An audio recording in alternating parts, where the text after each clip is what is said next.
Hello everyone, my name is Renee Burns, and today we are talking about building capacity. Alright, so what does building capacity mean? We think of capacity as the resources necessary to implement your strategy, pursue your mission, and achieve your vision. One common theme that we have within our school is growth mindset. And Cobb mentioned that making people aware of a fixed versus growth mindset makes them much more likely to embrace the growth mindset. Also, building capacity means understanding how technology is changing the landscape of education, continual learning, and actively distributing leadership. I also learned a little bit about the Des Moines Public Schools. They provide meaningful, ongoing, differentiated, high-quality learning opportunities for those entrusted with the learning of our students. Building the capacities of our professional staff will take place primarily in learning communities comprised of those who share common values, purpose, vision, and commitment. So they had their public school kind of building capacity layout, which was very helpful. Engaging in empowering learning can only happen if the education professionals closest to the learners have the time and opportunities to grow their individual and collective capacities to create such learning. And that's one thing that I feel that we are lacking within our district is the time and the opportunity to grow our individual and collective capacity. So I found that very interesting, and I thought to underline it because it does relate personally. How has building capacity helped support and develop me as a leader? When I first started teaching, had an amazing mentor program, and now with the mentor program through the state, it's free through the state, we really don't have one that I feel like is beneficial. So I am kind of a free instructional coach, and that has proven to be very successful for our new teachers who need support. Instructional coaching is a type of professional development where an expert coach works alongside a teacher. It results in meaningful, high-quality professional development for teachers because it is job embedded, which is the part that's lacking within the state program that's provided, and addresses issues teachers face daily in their classroom. So that's why it's so important for instructional coaches to be right there within the same building or even within the same district. Also, another one that's huge, that's supported me as a leader in building my own personal capacity, is collaboration. Schools have shifts to cultures of collaboration rather than competition. An excellent leader or administrator doesn't mind letting other help lead. And the superior leaders will help develop and support staff so that they can help lead the school. How does building capacity help promote reflection within my school? A huge part of that is KISA, and I'm on the building leadership team, and so our job is to make sure that we are, as a team, utilizing or including all stakeholders within that development. So making a commitment to connect with and learn from our peers, and within other organizations, and don't just make the nice to do item. As part of the internal knowledge sharing and development, brainstorm a list of issues and challenges on which you would like to be able to learn from others and start actively seeking out organizations that have done what you want to do. So because all districts within the state of Kansas are going through the KISA every year talking about KISA, it's nice to be able to connect with other districts, especially our size of district, and that has proven helpful. Also, professional learning communities.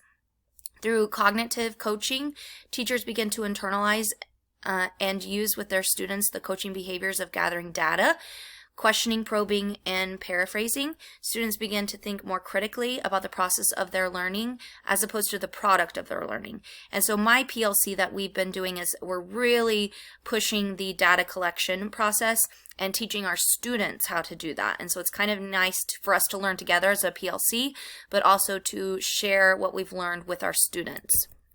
How does building capacity help cultural responsiveness in my school? One thing that we're implementing this year is an O'Laughlin nest, and it'll be created vertically. So within my own personal nest, I will have kindergartners, first graders, second, third, and fourth and 5th graders, all within a nest. So about 2 from each grade level. And I think that's going to have a huge impact on cultural responsiveness. So contemporary research points to lack of social connection as a detriment to one's health, and that extends to our professional lives as well. Physical, emotional, and curricular isolation can lead to disconnection, and as we see when we view teacher attrition numbers, this can result in a premature exit from the profession. So with the O'Laughlin nests, it's kind of exciting to be able to learn and teach different grade levels. I'm excited to have the opportunity, but also to mix with other teachers that I might not normally mix with. Social emotional learning on the morning news segments. This is something we've been doing about 3 years now. Cognitive coaching is a process to help students become more thoughtful about their learning and to help teachers become more thoughtful about their practice. So the social emotional part of the morning news is a lot about growth mindset and thinking about thinking, that metacognitive piece. And so just being more thoughtful about your learning and teaching them strategies of when you're in the learning pit, it's really hard, and how do you get out of that? So that's a huge portion of the cultural responsiveness within my school. How does building capacity build digital literacy within my school? One thing that we've done for several years now is a lot of our resources and shared meeting notes are within the OneNote. That's been nice to access for safety guidelines or our foundations information, common area routines and procedures. It's just very nice to have all of that and a working document that can go amongst our entire staff. Also, within the learning at home, last spring with the Zoom, not only were teachers utilizing Zoom, but our students were as well. Another major advantage to digital technology is that the work can become part of a conversation. I use Google Docs for these collegial conversations. Constant feedback between teachers and administrations allow teachers to continually address course. The goal is set, but the actual path responds to the needs of the students. And one little quote that I thought was really kind of interesting is Mark Prensky has said that teachers are digital immigrants and our students are digital natives. I thought that was very visual for me, and I really like that. I think that I'll share that with my colleagues. How does building capacity help with school improvement within my school? So one thing we've been working on is constant feedback, not only with our colleagues and the people we work with, but for our students as well. So when students receive frequent, specific, and accurate feedback, learning increases substantially. The same is true for teachers when they receive feedback from supervisors or feedback from colleagues on a collaborative team. Another one is leadership teams. When leadership respects differences and allows participants to contribute to group identity, the principal is most likely to define and achieve common goals. All right, so how does building capacity affect student success? I included this image of the whole child from Georgia Department of Education. I thought it was amazing, and it goes really well with our student intervention team, the SIT process, and our academic checklist within our building. How does building capacity support digital technology in ethical ways? Online assessments are becoming just the norm. We're very used to them. The immediate feedback on the online assessments and being able to access that and share that with other SPED teachers or ELL speech, that has become very nice to utilize. PowerSchool, and then also our new one that we're using is EduClimber. One within our college courses for my secondary degree would be like the TPACK, and I've become a little bit more familiar with those standards.